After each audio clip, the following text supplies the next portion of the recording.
You are listening to the Brian Craig Show podcast, broadcasting from sunny South Florida. Brian is joined by his wife and co-host, Kathy. Follow Brian on social media at BrianCraigShow.com. And now, Brian and Kathy. Welcome to the program, everyone. I'm Brian Craig, always joined by my wife and co-host, Kathy. And I got to tell you, this is an important episode of this podcast because there's just terrible things that are going on that we have got to talk about, a whole bunch of them. I'm going to first start talking about Ukraine and Russia. There are a lot of new developments out of Ukraine and Russia, which we're going to talk about. But I was against any type of intervention or anything by the United States and NATO. You know, NATO, North Atlantic Treaty Organization, was formed to stop the Soviet Union from making moves because they were taking countries after the war. But really what NATO has become is a big financial scam by the leaders of Europe, the donors, not just of our politicians, but donors to the campaigns of these foreign leaders as well. And it's just a big money grab. And of course, all that money mostly comes from the United States. And NATO, I remember when the Soviet Union collapsed, the media started talking about, well, do we still need NATO? Maybe we should dissolve NATO. And of course, that didn't happen because of the money racket they got going on. What makes you think about Vietnam? I mean, that to me seems like it was another situation. They all are, just like Iraq. They all are. Iraq, they're all big money grabs. But NATO these are here, evil people we're dealing with. But NATO here with Ukraine and Russia, okay? We just ended a 20-year war on terror when Afghanistan, that terrible withdrawal happened. And like a week later, I know it's not exactly a week, but it might as well have been the next day. Right after that, after this 20-year war, all of a sudden we're in another one with a huge military arms buildup and everything. It's nonsense. It's wag the dog, and and things are starting to really escalate. And I'm going to tell you, I'm not saying that Putin's a nice guy, okay? He's a dictator. He's been in power for years and past term limits. But Zelensky is no hero either. They're both very bad guys. Yeah. And Ukraine is one of the most financially corrupt countries. It's a place where Joe Biden and others go to launder money, and it's a terrible. They're both bad guys in different ways. Well, the whole situation reminds me of Vietnam because I remember the excuse they used for getting into Vietnam was the same excuse they used here, and I'm surprised Steve took that tactic when he was saying, Russia's going to take over this and they're going to take over that and this. They said the same thing about communism in North Korea. They were going to take over this country, then that country, and we had to stop them. And that was the same thing I was hearing with this. The domino. We have to get in. We have to stop it. That never works. We really should just – now they just gave them – I read an article, another $1.1 billion. It's probably about, what is it, $10 billion by now? They're giving them about $1.2 billion a month to Ukraine. The thing is, they can just give them endless money, and they don't apparently need any approval from the taxpayers. It's our money. And God, who knows where this money is going? There's no accountability. Yeah. Who knows where this money is going? Yeah. And it's just they're just giving it to them, and there's got to be some Swiss bank accounts. Some of these percentages or are going Ukrainian into. bank accounts. Exactly. Okay. So there were some major developments this week, and then today things really got hot. Okay, a couple days ago, there were explosions on the Nord Stream pipeline. We talked about this earlier in the week. That's the natural gas pipeline from Russia to Northern Europe, and that is believed to have been done by a lot of people. A lot of people are talking about it by the United States. I got a call today on the radio from a guy who's a professional diver who's dived in the North Sea and everything. He was talking about this. This pipe was many hundreds of feet deep, and it's not something you can scuba dive down to. He said it would take a submarine to get down to the depths in the Baltic Sea to do this. It's a military operation. Yeah, so obviously. So it is believed, and I believe this is probably true. We don't know for sure, but I believe it is probably true that the United States was behind blowing up that pipeline of the Russians. So now, let me get to this. Does that mean they want to escalate things? Yes, they do. They do. Yeah, they do want to escalate. So today, two things happened. One is Zelensky is applying to get a fast track entry into NATO, and that's bad news. If Ukraine joins NATO, it is World War III. The way that NATO operates is really stupid. Okay, the way NATO operates is an attack on one country is an attack on all. So if Ukraine becomes a part of NATO, that means NATO has been attacked, and all the NATO nations, which is all of Western Europe, Canada, the United States, must respond, and that would be World War III. Yeah, and absolutely. That is just stupid because that's what started the First World War. Everyone's heard of this theory of the entangling alliances. Like, you have all these alliances, so an attack on one, then everybody declares war. Next thing you know, you've got World War I, which led to World War II, and a lot of historians, and I agree with this, World War I and II were the same war, not really two different ones, and it was all started by the same type of alliance that NATO is. It's just stupid. So Ukraine should not be allowed to join NATO, but all the NATO countries want it because it makes NATO militarily involved, and it's buku bucks. Now, today, Putin has really upped the ante. Putin ranted. This is in the Daily Mail, so it's and they're liberal, and so they got this tone. Okay, so the word choices are the Daily Mail, not mine.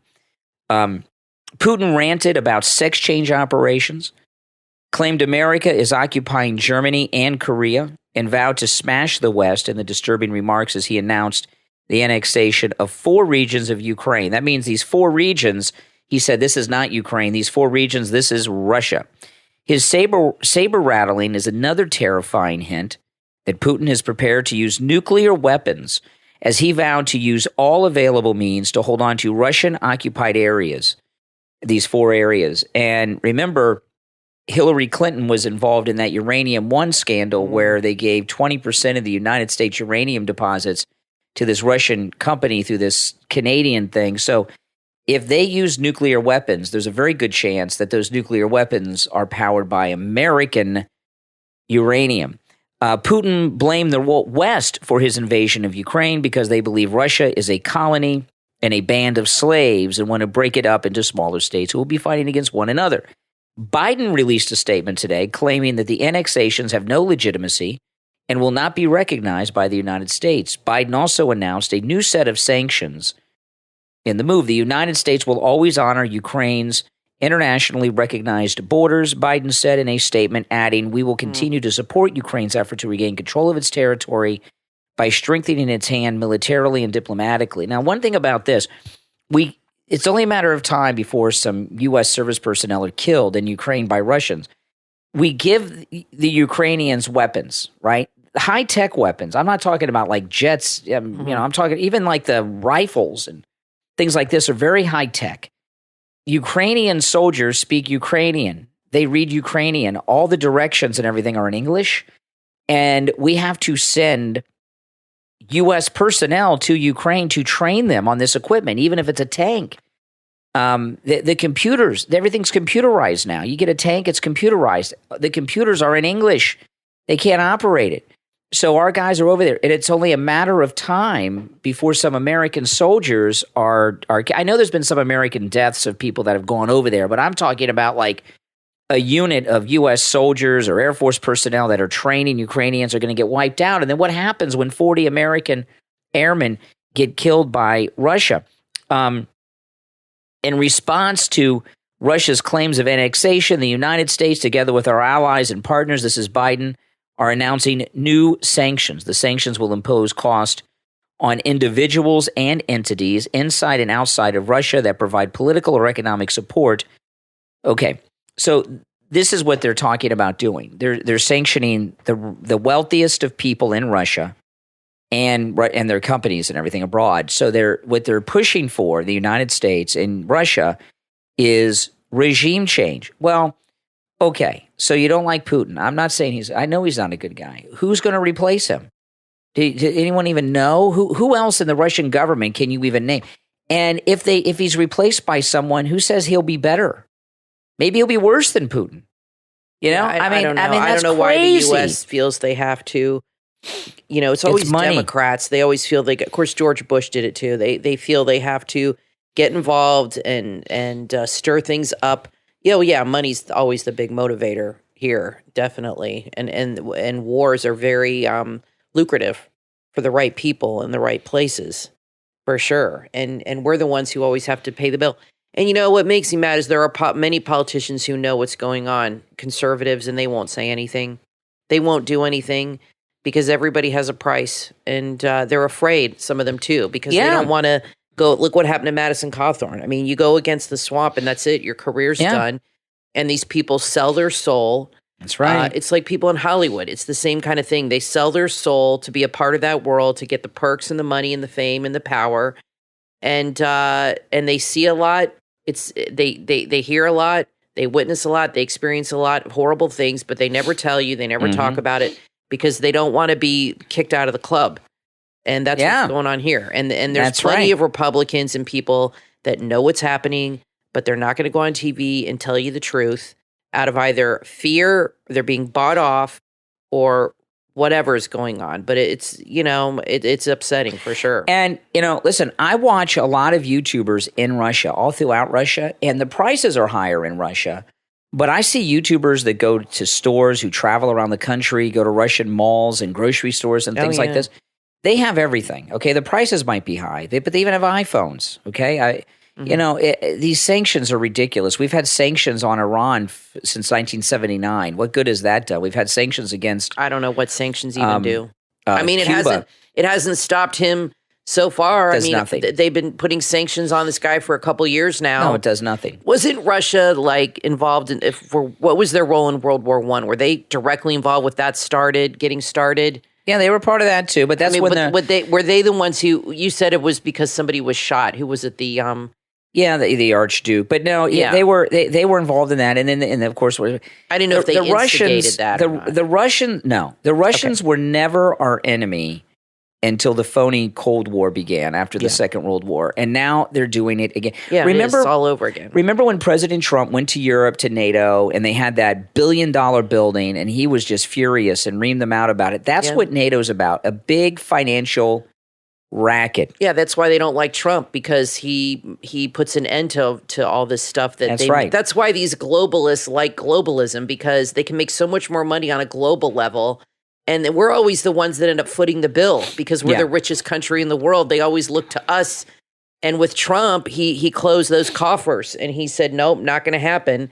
And that's why they don't want him in there, because he closes the checkbook. And, it's amazing to me that Democrats, who are always these anti-war peaceniks, are like, they got their Ukrainian flags on all over the place. And they're like, let's go to war. And let me tell you. And look where that's leading us now. Let me tell you, our military is not up to it. There's a shortage of qualified pilots in the Air Force. Yeah. A lot of people have gotten out of the service since the withdrawal of Afghanistan. People are not re-enlisting.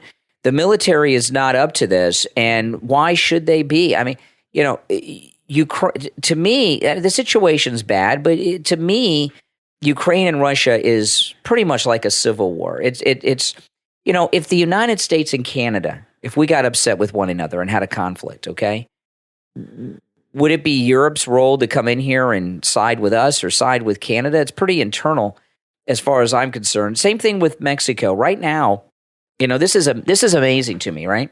They're giving over $1 billion a month to Ukraine because their borders are being crossed by Russians, and their borders need to be secure. And we're being invaded through Mexico nonstop, 24 hours a day, 7 days a week since Biden took the oath of office. It's going on before that. Trump had pretty much stopped it. But we are being invaded nonstop. Our southern border has no integrity. It's not fortified. People are coming. And a lot of them come here and do terrible things. I heard of an undocumented migrant killing a cop in Florida again the other day. Another one of those incidents. So, why are they spending $1.2 billion, probably more than that, in Ukraine to secure their borders while our border is completely open? It's really absurd. Yeah. I mean, it makes no sense at all.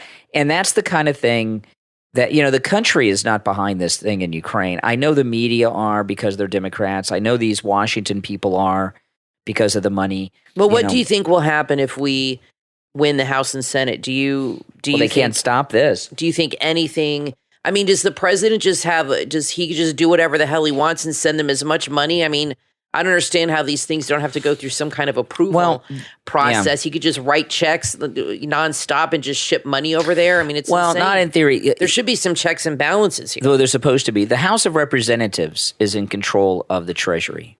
Well, hopefully we can flip that because this is absurd. Yeah, so this is absurd. We got to stop funding this. If the Red Tsunami is successful, and I believe it will be, they can cut off the money to Let's see Ukraine. if they do it. Yeah. I mean, many of them are on the take. I mean, I don't see any of them running on that or even talking about it. You know what I mean? I don't see anybody discussing that or saying, look, we're giving them too much money. We're going to stop the funding. And Zelensky, he just wants money. I mean, he just is always asking for money. He, to me, is a very selfish person because he is asking a lot and giving very little in return. And he expects all these countries to just go to war with Russia and just give him endless money for this one little place that is just ridiculous. I understand there are allies and all this stuff, but I mean, are we expected to go to World War III and have some person threatening nuclear war because of this one country that wants to join NATO? It seems a little crazy to me. I mean, I'm sorry. I mean, he's not a hero in my book if he's going to put all these people in danger. Hey guys, this is Kathy, and I wanted to remind you that it is October 1st. Tomorrow, which is crazy. I can't believe how fast the year has gone by. And it was actually like 65 degrees this morning in South Florida, which is nuts. But it makes me think about Christmas. I was playing my Christmas music and I'm thinking I need to start my Christmas shopping. And I think you guys would definitely benefit from doing that too. And the best place to do your Christmas shopping is mypillow.com. They have amazing deals. You can save up to 66% on some of the things. And I think his stuff makes great gifts for people in your life. And it's gifts they'll actually use over and over and over again. They're not going to put them away in their house or give them to somebody else or throw them away. They're actually going to use these gifts. And they will thank you every time, especially if you get them like the pillows or the mattress topper or the sheets. Every time they lay down in bed, they're going to be like, oh my gosh, thank you so much for so-and-so for getting me this. I sleep amazing. They'll wake up feeling great, thinking about what a wonderful gift it is. The towels, I think, are fantastic. All his stuff's really good. Brian and I bought a lot of things. Everything is amazing. There's not one thing I would complain about or say, no, this is no good. Everything is top quality and really just top-of-the-line stuff. And the prices are so good right now. So I would start the shopping early. You definitely want to just go through your list and think about, who you have and what is something that they would really benefit from. If you have somebody has a new house, you can get them some nice new linens or towels. It's a great housewarming gift too. Weddings. I mean, they're really, I think, perfect gifts for pretty much every occasion. Everybody's going to love them, especially if they're a MAGA person. They'll really love it. They'll really appreciate it. So make sure you use promo code Kane, Kane, when you shop at mypillow.com. And please think about that to support this show and Mike Lindell when you do your Christmas shopping, which should start soon, by the way. Absolutely. And it's important to start now because as we get closer to Christmas, they'll start to run out of things in different sizes and colors. They do. He does run out of things sometimes. So you don't want to wait too long because if you wait too long, you'll be like, I want to get my dad a robe and slippers. They might not have the size or the color you want. And that does happen. So, but everything's in stock now. So that's a great time to do it. So up to 66% off with our promo code Kane at checkout, Kane. Now, we've heard a lot at mypillow.com. All right. We've been hearing a lot about these FBI whistleblowers, and now we're starting to get some information. This is in the Gateway Pundit. Listen to this. The FBI that raided the home of President Trump, of course, we got to, remember that. I mean, that's just a crazy thing. But an FBI whistleblower is now saying that FBI agents who kneeled with BLM protesters were promoted to higher ranks. Remember this thing that went on last year where Interesting. Democrats were kneeling down to BLM in Oh, solidarity? yeah, I remember that Nancy weirdness. Pelosi had that African scarf on. Yeah. You know, it's all about money. She probably got money from BLM just to do that's like a paid advertisement. Would you be surprised they gave her $100,000 to kneel on camera? I'm serious. Or she got involved in one of the real estate rackets. But yeah, something. These people don't do anything unless it benefits them. It was an interesting thing, though. This week, Fetterman in Pennsylvania removed any reference to Black Lives Matter from his website, his campaign website. And that's huge. And remember Jen Psaki at the beginning of the week was talking about Democrats losing, and she said one of the things that the Democrats have going against them is this perception that they're pro-crime.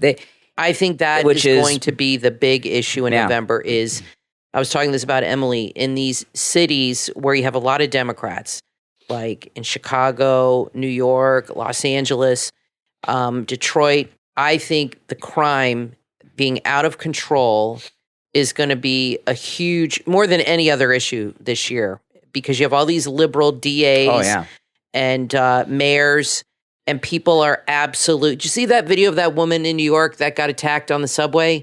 She was just minding her own business, walking along, and some guy came up and started kicking her, punching her for absolutely no reason. Well, a guy came up to help her, was on video, and then the guy threatened him, so he took off and left her there. And she got the crap beat out of her. She survived, thank God, but she blasts the mayor for not having police and having security. This is what's happening all around the country. You were talking on the radio, I heard this morning about in Oregon, which is probably one of the most liberal states, that there was somebody running that's a conservative that's winning. Italy just became conservative. Yeah, Oregon. Another country in Europe.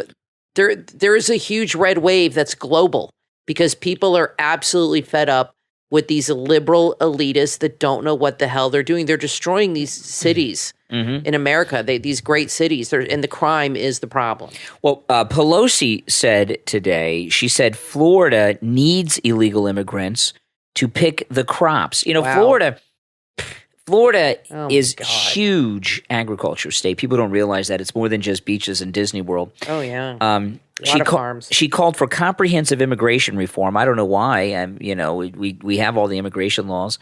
They're just not enforcing them. Pelosi was asked about whether the southern border is secure, and she responded saying that while we have a responsibility to secure the border, we also have a responsibility to recognize the importance of newcomers to our nation. Right now, the best thing we can do for our economy is comprehensive immigration reform, which is basically pardon everyone who came here illegally. Yes. She then pressed her economic argument and made reference to recent moves by Florida Governor Ron DeSantis and other Republican governors to move illegal immigrants north to places like Martha's Vineyard. She says, we have a shortage of workers in our country, and you see even in Florida, some of the farmers and growers are saying, why are you shipping these immigrants up north? We need them to pick the crops down here.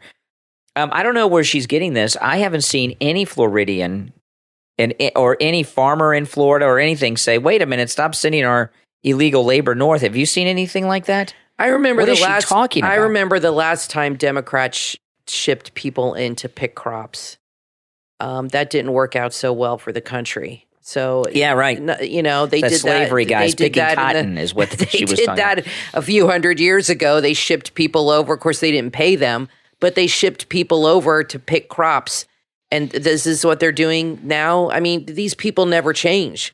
They're letting people in to pick crops and make $5, $10 an hour. Yeah, shame on them. Yeah, and listen, she's basically saying that they'll do the work for less money. I mean, how is that different than slavery? $8 an hour. That's the difference. The conditions I have crazy been. If you drive, the homes in these roads that go around where all the farming is in Florida, and you see where the illegals live. Yeah. Oh my goodness, it's not that much different. It's really bad, and it's not as bad as it used to be. When back in the 80s and before.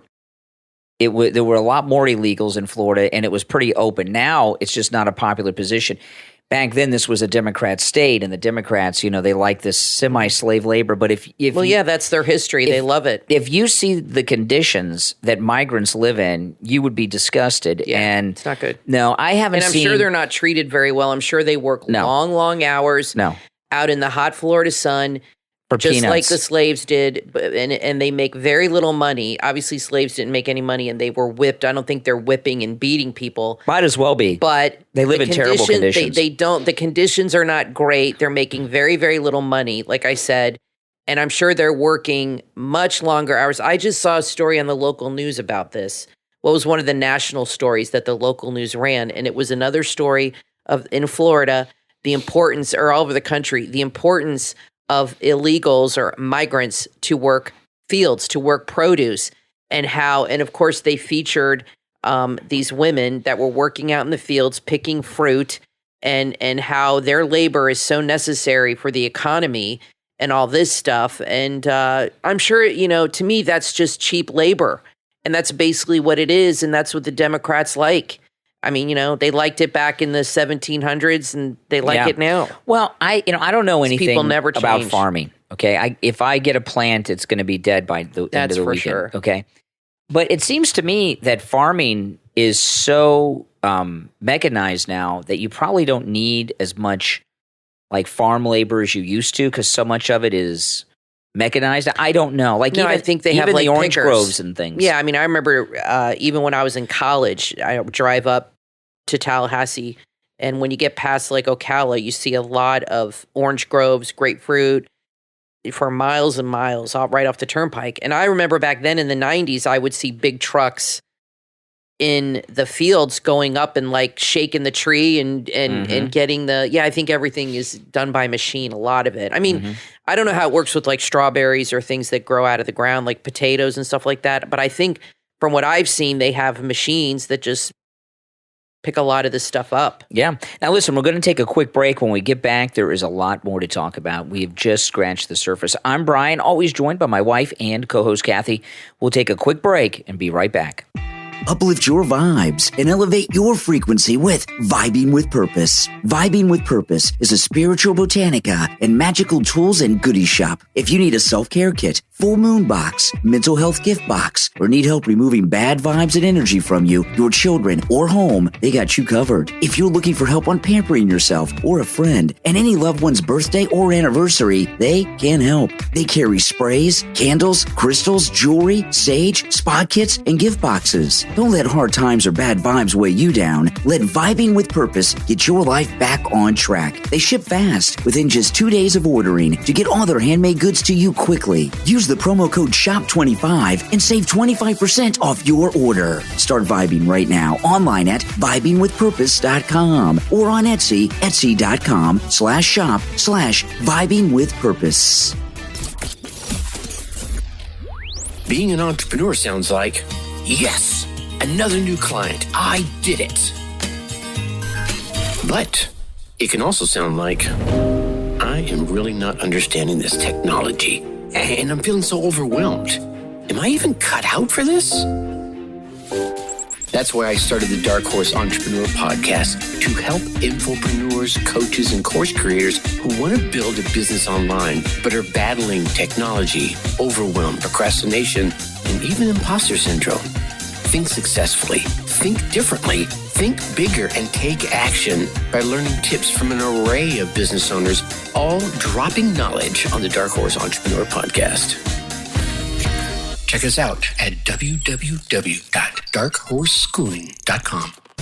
How would you like to master your finances without having a master's degree? You can learn how to do just that on the Go Money Podcast with host Saiga Thomas. Saiga Thomas is America's go-to money and career expert and economist. The Go Money Podcast covers a wide range of topics, including personal finance, debt management, things to consider when buying your first property. It also has inspiring stories of everyday investing, and that's just the beginning. Saiga Thomas is an entrepreneur and personal finance expert. After receiving his graduate degree in international economics from Johns Hopkins University, he spent several years abroad with the United States Department of State as an economic officer. He learned about effective investing and is truly an expert who will teach you everything he knows to make you a financial expert. The Go Money Podcast with host Saiga Thomas, available online at GoMoneyPodcast.com. Stay tuned because you'll never want to miss an episode. GoMoneyPodcast.com.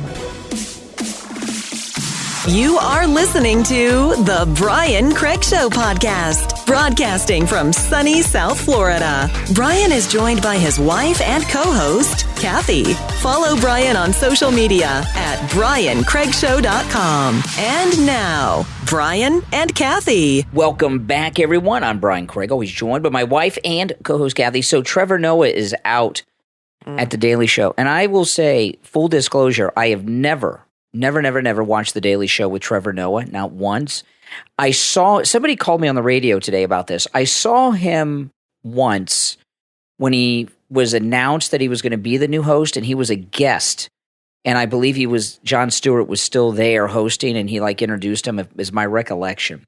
And you were telling me, you saw an article, his ratings are down 75%. They've gone down 75%. Since he started 7 years ago. I can't believe he's only been on 7 years. I remember when they hired him and nobody knew who he was. This kid from South Africa or wherever, some comedian. And I don't love Jon Stewart, but I thought he was funny on that show. But I never really watched it with him either, but I did see a few clips. But I remember when they brought him in and I said to you, this show's never going to make it. I'm surprised it lasted this long. 7 years. I said, nobody knows who this kid is. And he's not even American. He's going to come over here and comment on American politics. And I don't like that. I don't like, it's okay, but it just kind of irks me a little bit when people, especially when they're bashing America. If they praise America, I don't care. But when they're bashing America, I really don't like it. It bothers me. They hired him to do this show at about the same time CNN hired Piers Morgan. And I know he's South African, but the South African accent he has is very similar to the British accent. So they had him on Comedy Central, Piers Morgan on CNN, and then they had Martin Bashir, who's an Englishman who was on MSNBC at the time. All three of them have been fired for different reasons. This guy was fired. He didn't quit on his own. They told him to leave. I don't think most Americans enjoy seeing foreigners on our political shows and outlets criticizing and telling us what we should do politically. But the thing about Trevor Noah, it's hard for me to give too much of an opinion. I've seen clips of him from the show, on social media. He's a jerk. I've seen him on some award shows. I've never seen a single episode of the show with him, though. Just some clips on Twitter that'll show up in my feed. But the thing about this thing with Trevor Noah is a liberal telling jokes about conservatives and they're not even jokes. Donald Trump, we hate him. Yay! Exactly. All these late shows are doing poorly. They're all because of this. If they would hire someone on The Daily Show who was like Greg Gutfeld or Dennis Miller, who was a conservative, was great. Yeah, who was a conservative and never going to happen. Told things from a conservative perspective. That'll be great. Then they'd be relevant, or at least somebody who was fair. And I don't mind that people pick on Republicans or Trump. I mean, I don't love it, but if it was more even-handed or funny. I mean, there are funny things you can say about all politicians, and if they're true and you're clever about it, you can laugh at it. We can all laugh at ourselves, and I'm sure Trump can laugh at himself too. A couple years ago, someone went it's got to be both sides. A couple years ago, someone went to Lorne Michaels and said, "Why do you only make fun of Republicans?"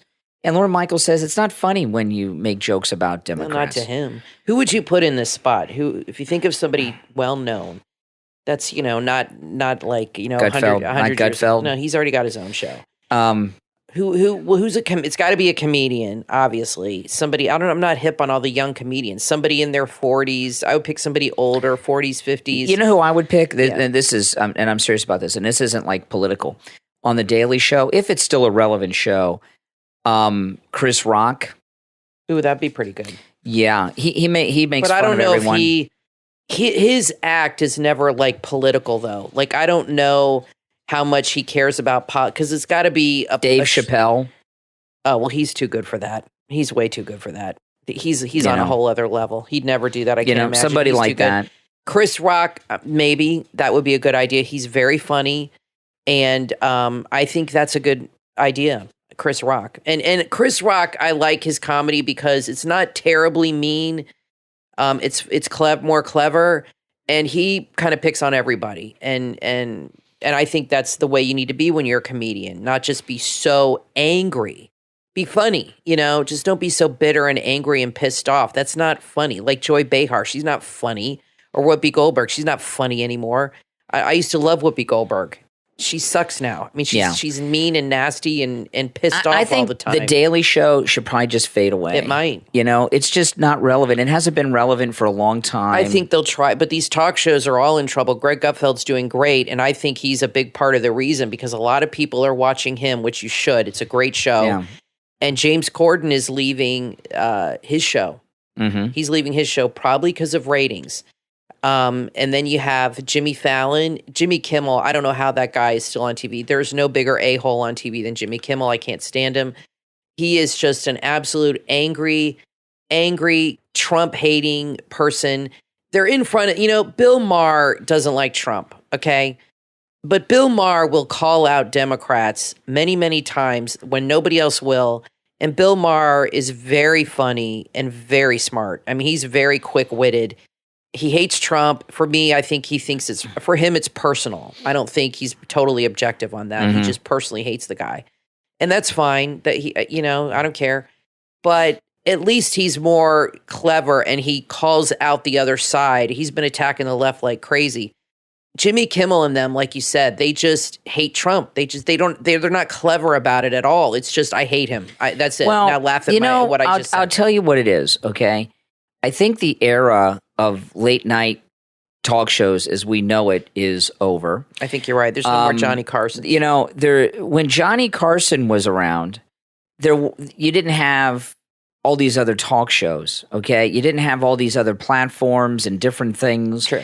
And he was the only one. And really. It's like Saturday Night Live. These things are just dated and should fade away. They're irrelevant. And Gutfeld, what Greg Gutfeld is doing is something that no one thought, probably even Gutfeld could be done. He's on Fox News Cable, which has a partisan brand to it, which means a lot of people won't even attempt to watch it. And even with that, he's beating out Stephen Colbert and these other late night guys on a regular basis who are on broadcast network television. Oh, yeah.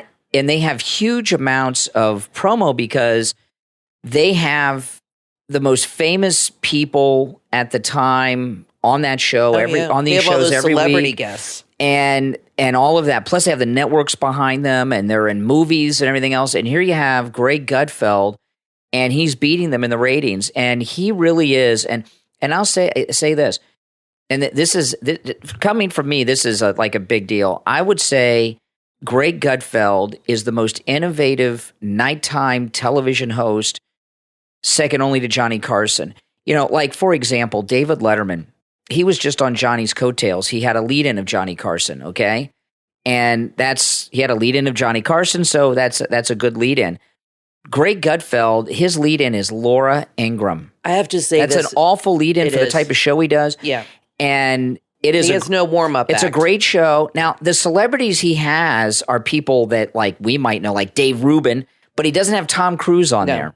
You know what I'm saying? So for him to be beating these other guys in the ratings is an amazing accomplishment. It's a great show. You should really watch it. And he deserves Emmys for that. He does, and he will never get them. There's two reasons that show, well, multiple, but the two main reasons that show works. He has incredible writers, very, very, very, very funny guys, and they're not afraid to go there. Okay, they say things that I'm like, holy crap! Like, they're not afraid to go there. They will call it out and tell it like it is. And he has very good delivery, and he makes these faces that just crack me up. He has excellent delivery. He knows when to pause. He knows when to, make a certain face. He looks right at the camera. He's just really good. I mean, he's just really funny. The show, I love that show. I talked to somebody on the radio about this morning. There's only one criticism I would give to Greg Gutfeld on his nighttime show. Who am I to give him criticism? It's number one, beating Colbert and all this stuff on the networks. Kat does not like it when he makes fun of her weight and all that stuff. I can see it in her face. She seems that's her shtick. She's always I don't think she likes it. I think women hate being called skinny. Kat is very funny. I saw her do a bit of her stand-up act on Gutfeld once, and it's pretty good. She's very funny, very talented. But television adds weight to you. And look how skinny she looks. I don't think she minds. I think she probably writes half those jokes for him. I don't know. I think she probably has an eating disorder. And I just don't think she No. likes him making fun of her skinniness. He makes fun of everybody on the show. but that one's he like says a things, big thing to her. and I don't get that feeling. She's like Karen Carpenter thin. Yeah, but I don't think it's because she doesn't eat. I think she Really? I think she just has a naturally super fast metabolism. Nah. Some people just burn calories. No. My sister's like that. She's No. not as thin as Kat. Nobody is. But my that's not an sister eating Allison disorder. is pretty thin, and she just has always been thin. Oh, we never had a weight problem. My stepsister. If you never saw- had a problem. I we- don't have that problem, unfortunately. If we saw Kat in person, it would be, like I even. no, she's really thin. Yeah. Yeah. I There's- mean, remember, television adds weight to you. She's really thin, but he always does make jokes about her weight. But I don't think it bothers her. I do. She always makes snarky faces. That's her thing. Yeah, but that one doesn't She's look always like she likes snarky it. and kind of rude and snaps at people. And I remember I was watching it with maybe it was Emily or something, and I can't remember. Maybe, and Emily's like, "Who's that? She's kind of snarky." I said, "Well, that's her shtick. That's how she is." And I said she's kind of sarcastic and I like the show. comes across a little rude. Yeah. I've seen her. I like Kat Tim, so don't get me wrong. I've seen her respond to other guests, and she's rude to them. She says rude things. That's her thing. So I don't think. Well, maybe I'm wrong. Let us know in the comments what you guys think. Does Kat look like she has an eating disorder? And does Kat not like Greg Gutfeld? I think Greg Gutfeld's amazing, though. And when I say he's second only to Johnny Carson, Johnny Carson was the greatest of all time on late night television. Absolutely. And for Nobody can reach him. for him to do what he's doing is amazing. I know that The Five is like the highest rated show on Fox. Yeah, they're beating Tucker. But I think The Five takes too much energy out of him. If he dedicated himself full time to just that nighttime show, Why do you think the Five is goodness. so? You know what I think it is? I think when they moved Judge Janine there, that show really. That's when it started really. I'm not a beating big Tucker. fan of it. I'm not a big fan. I don't watch it too since much. She joined. It's been taken off. I don't really care for it too much. I think it's too relaxed after they half of them, especially I don't like on Dana Fridays. Perino. I can't stand her. They sound like they had 2 martinis at lunch half the time. And I'm not I know this, that a lot of people get upset at this. I'm not a big fan of Jesse Waters. I think he's gotten very arrogant. very full of himself, that flattening the tires of his future mistresses. That was really weird. Tires to meet her when his wife was at home with the kids. I'm not a big fan of his. I do not like Dana Perino because she's very rude. I can't stand her. And she's in with the Bushes, and I don't like her. No, I like Gutfeld. I like the Five, like but we Judge really Janine. don't watch it. No, I don't. No, I don't. We really don't watch one it. of the reasons we don't watch it is that's the time we're normally recording the podcast. We record if we're not Sometimes. if we're not recording the podcast, then I'm editing the podcast. Then but I do sometimes watch it early. I'm up early on Saturday mornings, and they rerun the Friday one, and I'll catch that sometimes. I just don't. I don't care for it. I'll tell you one thing they do. I don't need this token liberal up there. They always have to have a liberal. I'm not interested. If I want to hear the liberal viewpoint, I'll go to CNN. I'll go to MSNBC. I don't need to hear some liberal give some ridiculous response to every story on the Five. Listen, I want to tell you about something. We've been talking about we're adding more exclusive content for our Patreon supporters. And one of the things we're doing is we're doing some Patreon exclusive podcast episodes with our daughter, Emily, who does all this work for us. Kathy and I do exclusive podcast episodes on Patreon, the two of us from time to time. But Kathy and I each did a podcast with our daughter this week. And the episode with me and our daughter, Emily, is on Patreon right now for those of you that are Patreon supporters. And I just wanted to play a quick clip of that, and I'll do that right now. What do you think about Governor DeSantis? I think he's pretty cool. The whole thing with flying out some it was the Venezuelans, right, on the private Well, they jet. said they were Venezuelans. I don't know if they were. I think people were getting too butthurt about that, because if somebody took me on a private jet to one of the most richest areas in the country, I wouldn't be complaining that I was used for a political stunt. I'd be more like, wow, I've never flown on a private jet before. You can use me for whatever political stunt you want. So if you would like to support the program, a great way to do that is to become a Patreon supporter. There's a link in the description of this episode. There's also a link on my website, briancraigshow.com. And, of course, we want to thank our top Patreon supporters who Yes. get a live on-air thank you shout-out on every episode. Yes, Andrew and Connie, Christine, Gary, ETW, Chuck, D, Pamela, Rick, Nick, Wesley, Macho, and we have a new one, a name you all know and love, Rome, Wisconsin. Yes, that's right. Is one of the top Patreons now. So thank you, Rome. Thank you, everybody. And some of these Patreons have been with us for a long, long time since the beginning. We really, really appreciate all of you. Mm-hmm. It's really amazing to have people support you like this, and really, it means a lot. It really does. And so we just want to thank you guys for that. And like Brian said, we've added some new perks, and we're working on adding Patreon-only merch. That will be coming up this month at some point, where you get exclusive merch only for the Patreons. So that's pretty cool. And I did a show with Emily, which Brian will put up there next week sometime. And we talked about her experience in California with something that happened with her. And it's something Brian did not talk about on the radio because Emily didn't want him to, but she talks about it on the Patreon podcast. Yeah, and the podcast episode with me and our daughter is up there right now for Patreon supporters. All right, listen, we're going to take a quick break, and we'll be right back.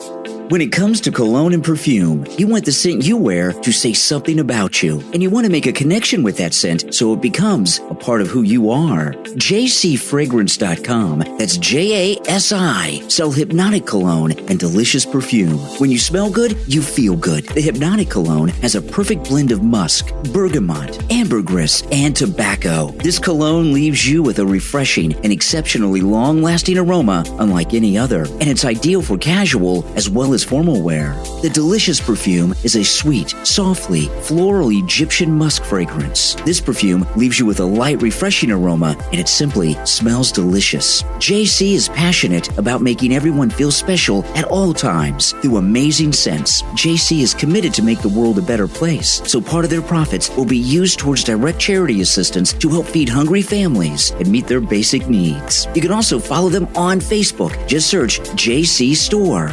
JCFragrance.com. That's JASI. JCFragrance.com. Nourishing self-identity through eternal scents.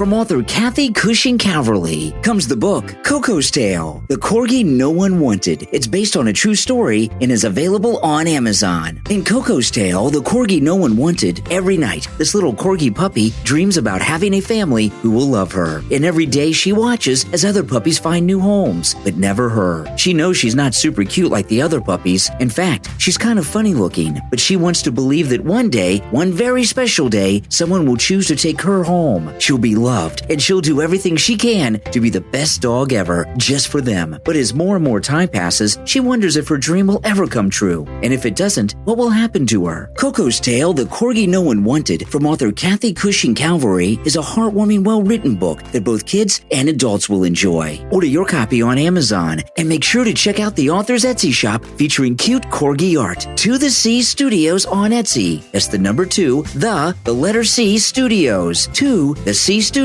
on Etsy.com. Stand by for an IEO announcement. The initial exchange offering for the S39 token is here. S39 is a community-driven token that has evolved into a prosperous ecosystem, and you can be a part of it. S39 token is a gold peg token and backed up commodities projects. It's available on the Findex Exchange, the digital marketplace that allows users to make transactions with the S39 token. At the Findex Exchange, users can buy and sell all of the assets in the S39 ecosystem. Take advantage of this initial exchange offering today and be a part of all S39 projects. There are over 100 of them. Go right now to findexexchange.net. That's FINDEXX and learn how you can participate. Learn more about the S39 token and read the white paper at S39token.com. Make sure to tell all your friends about S39 token's initial exchange offering too. S39 token, a community-driven token that has evolved into a prosperous ecosystem. You are listening to the Brian Craig Show podcast, broadcasting from sunny South Florida. Brian is joined by his wife and co-host, Kathy. Follow Brian on social media at briancraigshow.com. And now, Brian and Kathy. Welcome back, everyone. I'm Brian, always joined by my wife and co-host, Kathy. Thanks, everyone, for tuning in. Okay, now, they've accused Donald Trump of being a spy. They broke into Mar-a-Lago because he was selling secrets to Russia and all this stuff. There was a big spy story this week and a big arrest, complete media blackout. And not only was there a big espionage story, it's of someone that not that long ago, just a few years ago, the media was promoting as some great person. Listen to this. Johns Hopkins doctor, or is it Hopkins? Johns plural? Johns Hopkins. Why is the Johns plural in that? I think it's two last names. Johns and Hopkins. Oh, Johns and Hopkins. Okay. I think. Okay. Johns Hopkins. Johns Hopkins doctor told her transgender Army officer wife, who was born a man, to stop being a coward and to work through her ethical issues to hand over medical information on senior military officers to Russians. Listen to this. The wife of the United States Army's first transgender officer. So this is someone who was born a man, lives as a woman. They're transgendered. They are the first transgendered officer in the United States military. The wife of the United States Army's first transgendered officer told her to stop being a coward and to overlook ethical issues when the couple tried to hand over medical records of senior military officers and their families to the Russian government. Major Jamie Lee Henry, age 39, and Johns Hopkins, I thought there was an S on the Hopkins, Dr. Anna Gabrielian, were accused of using their secret security clearance at North Carolina's Fort Bragg to steal the records from the base's hospital, according to the Department of Justice. Fort Bragg is among one of the most populated military installations in the world. There are 52,000 active duty soldiers, and it's where the Delta Force and Special Operations Forces of the Army is based out of. The couple from Maryland had communicated and met with an undercover FBI agent who they believed was from the Russian embassy to deliver the files that the Kremlin could have, that they were selling to them. According to the indictment, which was unsealed on Thursday, the wife of the transgender officer said she was motivated by her patriotism to Russia, with Henry using her clearance as a staff internist to help secure the files. My point of view is until the United States actually declares war against Russia, I'm able to help as much as I want, Henry allegedly told the undercover agent when they met to set up the deal in August. At that point, I'll have some real ethical issues I'll have to work through if war is declared. So it goes on, but when this person came out as transgender a few years ago, the media was, oh, look at this. This is, I guess, it's not heroic because it's heroine. I don't know what the feminine of heroic is. You have heroes and heroines. Whatever it is, the left need new heroes. I don't say that. But, since this break-in of Mar-a-Lago, there's been this endless discussion about espionage. This is a real one. And by the way, it's a high-profile person that has a unique story because they're transgender. They're a transgendered officer, and they're the first transgendered officer. They're like the Neil Armstrong of the transgenders in the service. And have you seen this on television? No. And, over the years, I haven't seen one of these stories in many years, but there have been U.S. spies that have been arrested. There was a couple recently with some sub-technology, but there have been FBI agents in the past and others. Jonathan Pollard, remember Jonathan Pollard, who were spies and they got busted and it was high profile. This one is the first spy story that is only being reported in conservative outlets that the media, because it doesn't fit the narrative. They don't want a negative transgender, these liberal groups that they advocate for can do no wrong. No. They no matter what crime they commit, they can do no. And I'll tell you this one, the FBI is in need of some real positive stories because of all this political, I can't say the word, Kathy. Politicizing of our justice system. They need some stories where they look good and have actually done the right thing. Here, the FBI has caught this transgendered U.S. Army officer spy selling secrets to Russia, or trying to, and they don't cover it. Yeah, because transgenders are perfect people who do no wrong. Yeah. When was the Mar-a-Lago raid? I mean, it's been what, like 6 weeks? About 6 weeks now or so? You haven't heard anything. No. Because there's nothing there. But liberals and people in the media said all these horrible things about Trump. Yeah. I really thought he would have been indicted by now. And I think the fact that he has not. Now, if it goes through November, the election is like in what, 5 weeks? Not even. Like less, like a month. It's October 1st tomorrow. When's the election? November what? That's like 5 weeks. So it's like a little less than 5 weeks. Mm-hmm. If he does not get indicted by the election, it's never going to happen. And I don't think it's going to happen. I did for a while. I mean, we both thought it was going to happen. It's been 6 weeks. Nothing. That tells me they have nothing. Again, another fishing expedition. When are these January 6th hearings? Are they supposed to resume? They're still going. Or? They're supposed to be back on TV. They had more today. But I'll tell you, my brother's convinced that my brother's a big liberal. Yeah. He's convinced. He just watches MSNBC all day long. He loves Rachel Maddow. That Trump's going to get arrested and be in jail. Oh yeah. John Eastman. We talked today. I just let him rattle on. I don't even argue with him anymore because it's totally pointless. And I'm like, And all these guys, Giuliani, they're all going to end up in prison. Yeah. He's convinced of this. And I'm like, okay, whatever you say. All right, Rachel Maddow. That's what happens when you get your news from Rachel Maddow. Exactly. Yeah. You're totally lied to. They believe it because they want to believe it. Mm-hmm. And you know what it is, though? I hate to say this, but I don't think my brother listens. But you never know. Assume everyone's listening at all times. I do. I love my brother. But he's like a lot of liberals, very elitist and kind of snobby. Thinks he's smarter than everybody. Sure. My brother is smart, but they think they're smarter than everyone. And my brother's always kind of had that attitude. And I think he just, when we talk about these things, I could tell in his voice he thinks I'm stupid because I like Trump. And he's very like condescending the way he talks to me sometimes and very much like pandering, like if that's the right word, or placating me. He's like placating me. Oh, okay, Kathy, whatever you say. And I'm just like, I used to like get in arguments with him about it, and now I don't anymore. I just like, okay, I let him rattle on, and I'm like, okay, well, enjoy your day and this and that. Yeah. But he was saying that today. He was going on Trump and Eastman and Julia. It's coming. I've been hearing this for months, years. I heard this with the first Russia thing from my brother. It's coming. And I just feel like saying to him, aren't you tired of waiting for something that's never happening? I mean, aren't these people getting frustrated? And don't they ever realize maybe I've been lied to for the last 4 years? Maybe this is all BS.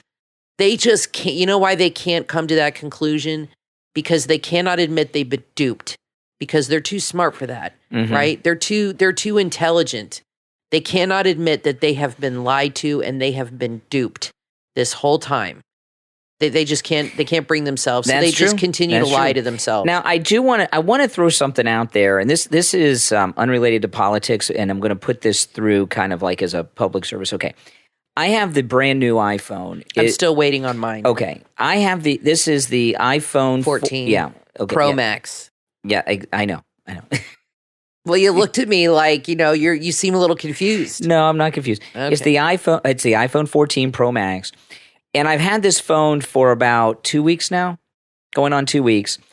And let me tell you, I have to get the newest iPhone because I don't want anybody to see me with my toy. No, I live stream on YouTube on my iPhone. Yeah. Okay. And I live stream every morning on the radio on my iPhone, which is 3 hours of live streaming every morning, plus everything else I do. And it takes a toll on the phone itself and the battery and everything else. And the phone really gets worn down. Yeah. So I skipped. These phones are not built to last. I skipped the 13. I had the iPhone 12 Pro. I have the Max now. I had the regular size one before. I got the larger one this time, which I'm glad I did. I talked you into that because I love the Max. Yeah, and I skipped the 13 because I didn't want to. But I had the other phone for 2 years. It was on its last leg. It was giving me a lot of problems because of when you're live streaming all the time, it doesn't just take a toll on the battery. live streaming makes the phones hot, so it takes a toll on all the phone over time. These phones are built to be replaced. They're not built to last. No. They have an expiration date shipped in. But if I didn't live stream on YouTube, I probably would have stuck with the 12. So anyway, I just want to tell you this. About 2 weeks now with the iPhone 14, it's not that different. There's this, if any of you out there have it already, let me know your thoughts in the comments. It is no different than the 12. The picture's not different. The camera, it's a little faster. I can tell that, but I don't know if that's because it's new or it barely faster. The only thing new, I've been deleting apps on it because it uploaded every app I've ever downloaded for the last 2 years. I don't even know what some of these apps are, and I'm down. But the only thing new about it, really new, is it's got this where the notch is, where the camera is on the iPhone. It's like a little bit of an interactive screen when you're listening to things. It's very difficult to use. It doesn't work very well. It's too tiny, even though I have the biggest phone. So what I'm telling you is, my opinion is, do not get the new iPhone unless, like me, you need it. Now, Kathy's phone is broken it's bad. Totally trashed. It's like shattered, and the case is holding it together. Literally, it's been like that for a year. And I if you took the case off of it, it would fall apart. Totally fall, but it works. So barely. I've been holding on to this phone until I paid off my contract, and then I could get the new phone. Yeah. So I've had this ratchet phone, as my daughter would say, for a year now. It's embarrassing. I hate to pull it out in public, and I'm so excited because I'm getting the purple phone, which I don't really love purple, but I want a purple phone. It's so cool. And mine is still not here, and I called today. And the lady told me it was still on the boat. I don't know if I needed to hear that.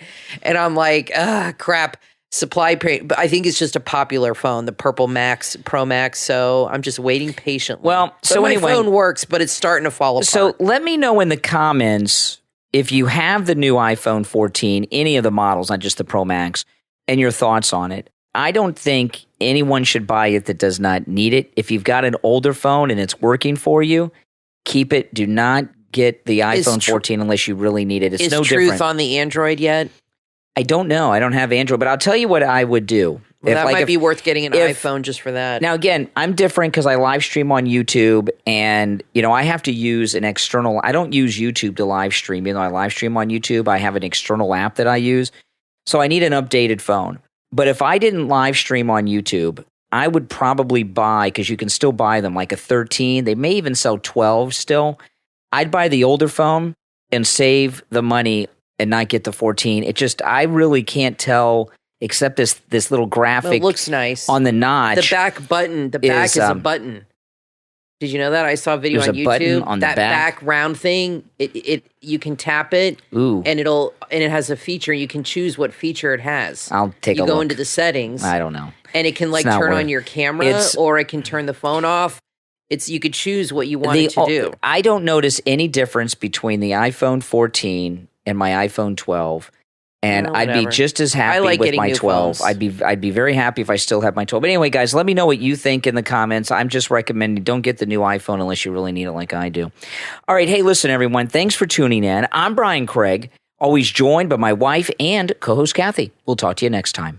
From author Kathy Cushing Calverley comes the book Coco's Tale, The Corgi No One Wanted. It's based on a true story and is available on Amazon. In Coco's Tale, The Corgi No One Wanted, every night this little corgi puppy dreams about having a family who will love her. And every day she watches as other puppies find new homes, but never her. She knows she's not super cute like the other puppies. In fact, she's kind of funny looking, but she wants to believe that one day, one very special day, someone will choose to take her home. She'll be loved, and she'll do everything she can to be the best dog ever, just for them. But as more and more time passes, she wonders if her dream will ever come true. And if it doesn't, what will happen to her? Coco's Tale, The Corgi No One Wanted, from author Kathy Cushing Calverley, is a heartwarming, well-written book that both kids and adults will enjoy. Order your copy on Amazon, and make sure to check out the author's Etsy shop featuring cute corgi art. To the C Studios on Etsy. That's the number 2, the letter C Studios. To the C Studios on Etsy.com.